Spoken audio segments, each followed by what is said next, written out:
คอยนะอย่างแม่เป็นโซล่านะพันโซล่านี้เราต้องต้นอ้างนี่แหละเด็กกินอย่างนั้นก็จ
ะเป็นแบบนี้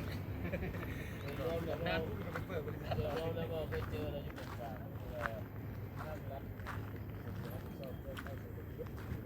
แต่ปัญหาเขาไปเล่นตัดในเขาคนไหนเขาโบเล่นเขาโบเล่นแล้วเขาโบเล่นแล้วเขาต้องไปเล่นตัดออกเพื่อยังแบบเพื่อยังเพื่อเขาจะนับหน้าไม่ทันเวลาวันนี้กรณีมากรณีเขาโบเล่นเขาสู้หรอกเขาโบได้ไปตัดเขาสิกัดแล้วเขาไปกัดเลยไม่ว่ามันยังเป็นเกินมาเศรษฐกิจของชาติ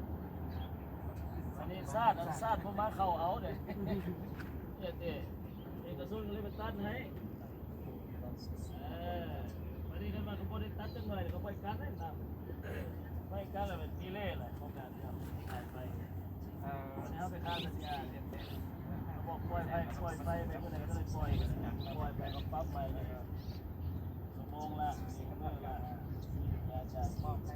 บริษัทก็ทำให้ทำสิ่งอย่างนั้นก่อนแต่กระทรวงของจับโอ้ยรถมันจะมีบริการแบบนั้นก็ได้เรามาเวลาที่วันมองเลยการตกแล้วตกไปแล้วมันต้องเซ็นแบบนั้นให้ผู้บันทึกโดยจำส่วนนี้กาวเก้าเป็นสัญญาที่ขายมาปั๊มใหม่มาทานนี้สมมติล็อกสเปคอีก7 ปีหรือว่า5 ปี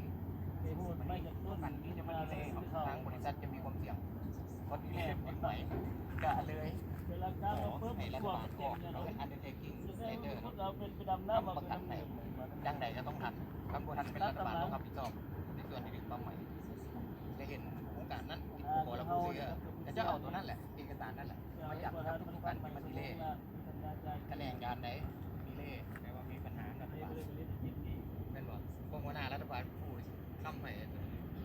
วันละที่ว่ามันมีตัวนั้นมันจะปลอดภัยในเชิงที่ว่าเยอะคนโกงคนเนี่ยว่ามันมีโอกาสได้ลงมาคุยเป็นคนเป็นเรื่อง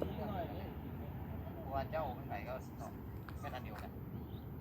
มันอยู่ในสัญญาณเป็นอะไรเป็นแนวนั้นแต่ก็หวังว่าสัญญามันจะทันถึงตัวในตัวเจ้า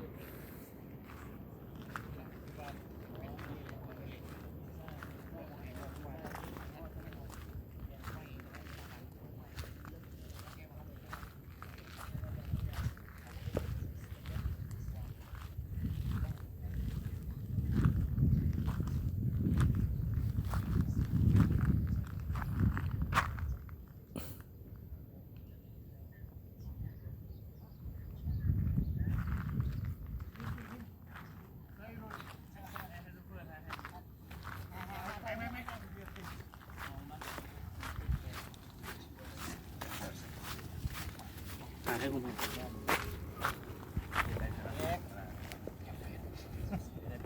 าอยู่เครื่องกลางอยู่เครื่องกลางแม่นบัง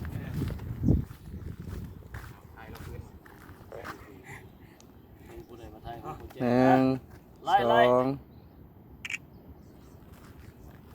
ก็นับในเตียงก็ได้ 1 2 ซี่ 1 2 3 1 2 โอเค thank you ขอบใจขอบใจพวกเรา ไป พวก